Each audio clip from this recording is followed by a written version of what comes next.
अपशिष्ट मृदा पढ़ रहे थे हम। अपशिष्ट मृदा थोड़ा रह गया था। देखो, इस प्रकार की मृदाओं का निर्माण ट्रांसपोर्टेशन प्रक्रिया द्वारा नहीं होता। अपशिष्ट मृदा का निर्माण ट्रांसपोर्टेशन में स्थानांतरण प्रोसेस द्वारा नहीं होता।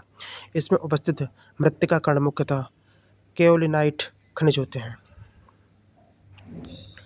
इसमें उपस्थित मृत्तिका कण मुख्यतः केओलिनाइट खनिज होते हैं। ठीक है, अब हम पढ़ेंगे विभिन्न प्रकार की एक्स्ट्रा में जो मृदाएं बच गई, जैसे ब्लैक कॉटन सॉइल होती है। ब्लैक कॉटन सॉइल, इस प्रकार की मृदा का निर्माण बेसाल्ट चट्टानों के अपघटन से होता है। ब्लैक कॉटन सॉइल जब भी बोले तो किससे बनती है? बेसाल्ट चट्टानों से। यह सूक्ष्म कण वाली अत्यंत मृत्तिकामयी मृदा है। मतलब यह हाईली एरिगिलिशियस सॉइल होती है, सूक्ष्म कणों वाली।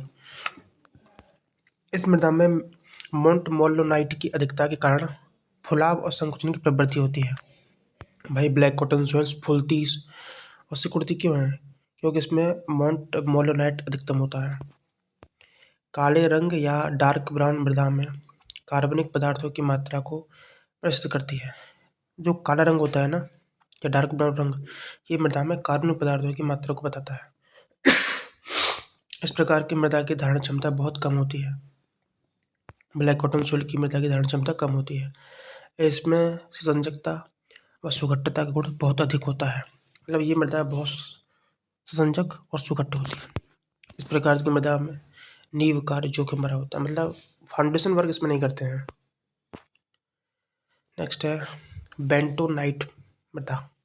यह मृदा ज्वालामुखी राख के अपघटन द्वारा बनती है। बेंटोनाइट कहाँ से बनती है?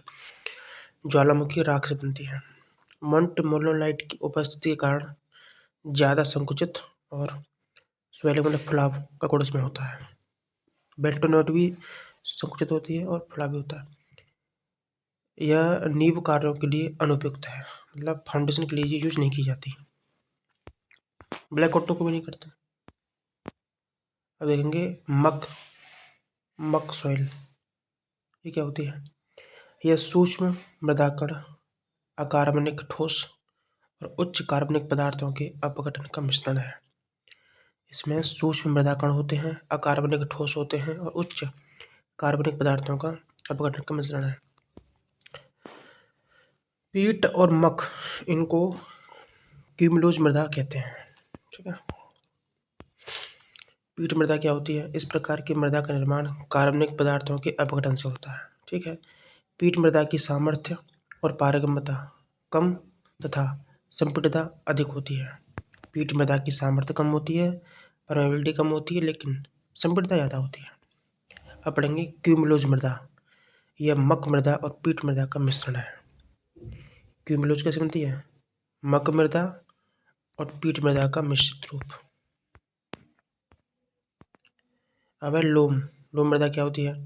इस मृदा में बालू 45%, सिल्ट 25% और मृत्तिका 30% का मिश्रण होता है। ठीक है, लोम मृदा में बालू 45, सिल्ट 25 और मृत्तिका 30% होती है। और निर्माण सामग्री के रूप में सबसे उपयुक्त लोम मृदा होती है। ठीक है, अब है लोइस।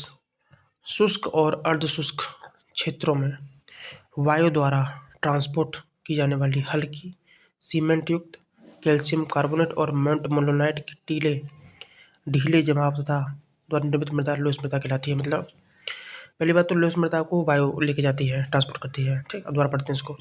शुष्क और अर्धशुष्क क्षेत्रों में वायु द्वारा स्थानांतरित हल्की सीमेंट युक्त कैल्शियम कार्बोनेट और मोन्टमोलोनाइट के ढीले जमाव द्वारा निर्मित मृदा लोइस मृदा होती है। और ये जो मृदा लोइस है, ये समान रूप से वर्गीकृत, संजक और कोलेप्सिबल सॉइल होती है। नेक्स्ट है मार्ल मृदा।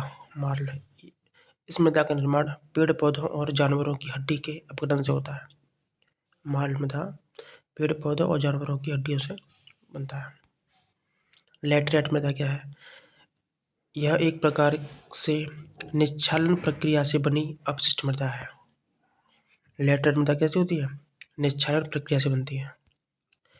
यह मृदा एल्यूमिनियम, लोहा, मैग्नीज और टाइटेनियम का मिश्रित रूप है। लैटेराइट में एल्यूमिनियम, लोहा, मैग्नीज, टाइटेनियम पाया जाता है। ये मृदा ताज़ा खुदाई करने पर नरम होती है, लेकिन लंबे समय तक रहने के बाद कठोर हो जाती है। नोट: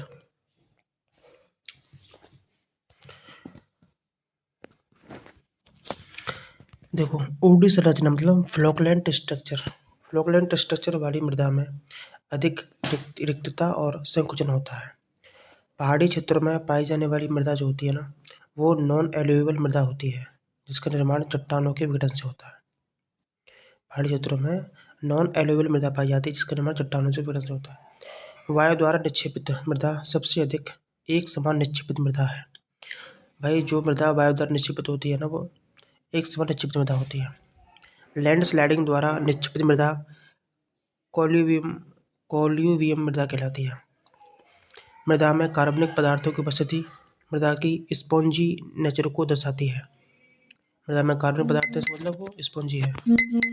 क्ले मिनरल क्या है? मृदा में क्ले मिनरल की गुणता चट्टानों के रासायनिक अपक्षय के कारण उत्पन्न होती है। मृदा में क्ले मिनरल की गुणता चट्टानों के रासायनिक अपक्षय से कारण होती है।